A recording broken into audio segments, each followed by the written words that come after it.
Bagaimana jika ada seorang dai masih merokok dan mendengarkan musik, tapi dia mengajarkan manhaj salaf, Ustadz? Boleh nggak mengambil ilmu darinya?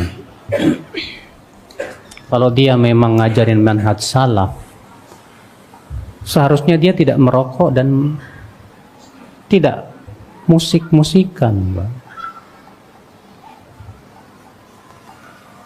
Rokok jelas haramnya, Pak. Coba tanya kepada ahli kesehatan, dokter, apa manfaat rokok? Ada nggak? Ada? Ada. Antum pernah nggak baca puisinya Taufik Ismail? Puisinya Taufik Ismail tentang rokok, ajib, Pak, Masya Allah. Ya, yang saya ingat begini, arak memiliki 30 lebih mudarat sama dengan haram.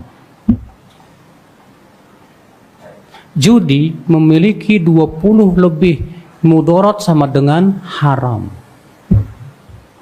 Zina memiliki 40 lebih mudarat sama dengan haram. Rokok mengandung 4000 racun. Masa cuman makruh? Puisinya Taufik Ismail bagus banget tentang masalah rokok itu, Bro. Iya.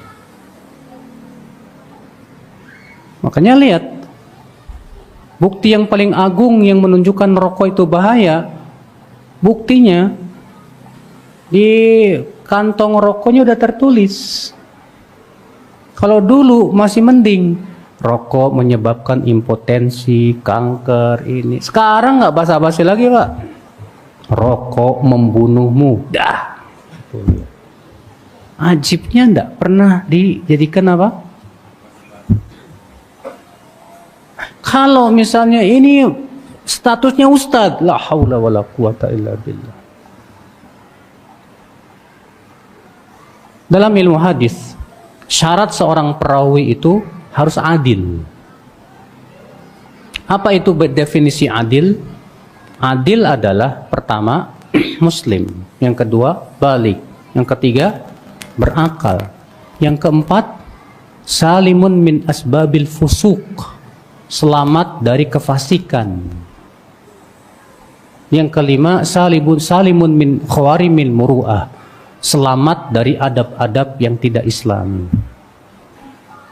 Dalam Islam, yang boleh menjadi saksi, baik saksi nikah, saksi jual beli, saksi dalam masalah berbagai macam ya hukuman had, itu hanya orang yang adil. Adapun orang yang fasik dalam Islam tidak boleh jadi saksi. Sampai Imam Al-Qurtubi mengatakan, orang yang terbiasa melakukan yang makruh saja, saqatat syahadatuhu, gak boleh jadi saksi. Ini ngerokok, main musik lagi, la haula wala quwata illa billah. Yang sudah jelas keharamannya, saudaraku sekalian. Maka yang seperti ini tertolak menjadi saksi.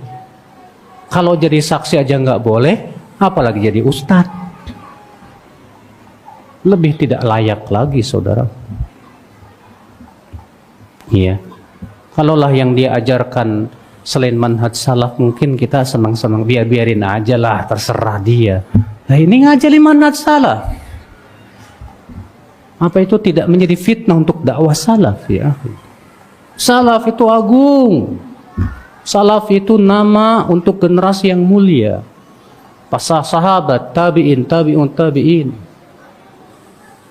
Ya, walaupun memang kita tidak mengeluarkan pelaku dosa dari lingkaran Ahlus Sunnah, betul.